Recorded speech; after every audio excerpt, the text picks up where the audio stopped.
깊이 새기기 바랍니다. 이상입니다. 네, 서른 최고위원의 발언 있겠습니다.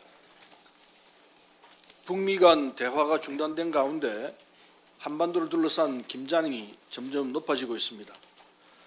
북한은 새 위성 발사장에서 중대한 시험이 성공했다고 발표했고 트럼프 대통령은 경고성 메시지를 보냈습니다. 북한이 못 박은 연말 시한이 다가오는 가운데 대결의 과거로 돌아가는 것 아니냐라는 우려까지 나오고 있습니다. 우리 정부의 역할이 중요합니다. 북미 대화의 촉진자로 한반도 평화 프로세스의 운전자로 다시 한번 나서야 합니다. 지난해 역사적인 북미 정상회담이 성사될 수 있었던 것도 문재인 대통령 특사단, 이 특사단의 가교 역할이 결정적이었습니다. 남북, 북미 간 대화 국면은 평창 동계올림픽에서 조성된 남북 화해 분위기가 시발점이었습니다.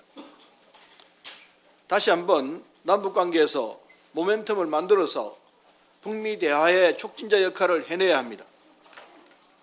최근 남북 관계가 경색됐지만 정부의 과감한 결단이 있다면 충분히 돌파해낼 수 있습니다.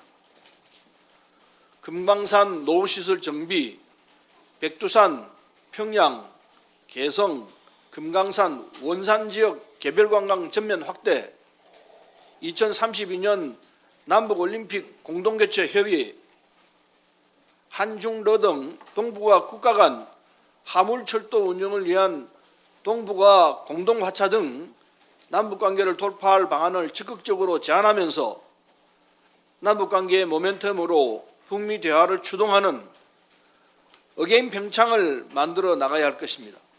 북한도 우리 정부와 대화의 문을 닫지 말고 적극적으로 나서야 할 것입니다. 소위 청와대 하명수사 의혹에 대해서 한 말씀 드리겠습니다. 하명수사를 입증하려면 청와대 선거 개입 의도와 이를 위한 실행을 입증해야 합니다. 그러나 현재까지 드러난 사실은 대부분 하명수사를 배척하는 사실들입니다. 경찰은 선거에 미칠 영향을 우려해서 피고발인인 김기현 전 울산시장을 참고인으로 분류해 소환 조사도 하지 않았고 청와대 첩보 이첩 전 울산경찰은 이미 자체적으로 토착 비리건으로 김기현 전 울산시장 측근 비리 수사를 진행하고 있었습니다. 심지어 김기현 전 시장 비서실장의 레미콘 업체 선정 강요 의혹의 경우 경찰보다 검찰이 먼저 내사한 사실까지 있습니다. 이런 정황을 두루살폈을 때 이번 사건은 하명수사가 아니라 토착 비리 사건 수사라고 불려야 더 정확할 것입니다. 소위 하명수사 프레임은 정치적 의도를 가진 정치 공세로 검찰은 부당한 정치 개입을 중단하고 오직 공정한 수사를 통해 진실을 밝혀야 할 것입니다. 김기현 전 시장 토착 비리 사건 수사를 두고 검경의 갈등이 격화하고 있습니다. 검찰 출석을 앞두고 숨진 동부지검 수사관의 휴대폰에 대한 경찰의 압수수색 영장을 검찰이 2차례 기각했고 김 전 시장 측근 사건을 수사한 경찰 수사관에 대한 검찰의 소환에 경찰들이 모두 불출석하면서 검경 갈등이 극단으로 치닫고 있습니다. 국가기관의 충돌은 국민 불안, 사회 불안을 가중시키는 일로 있어서는 안 되는 일입니다.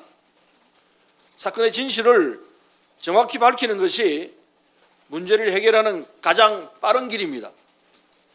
검찰 공정수사 촉구 특위는 국민 앞에 이 사건의 진실을 밝히기 위해 최선의 노력을 다하겠습니다. 이상입니다. 네, 김혜영 최고.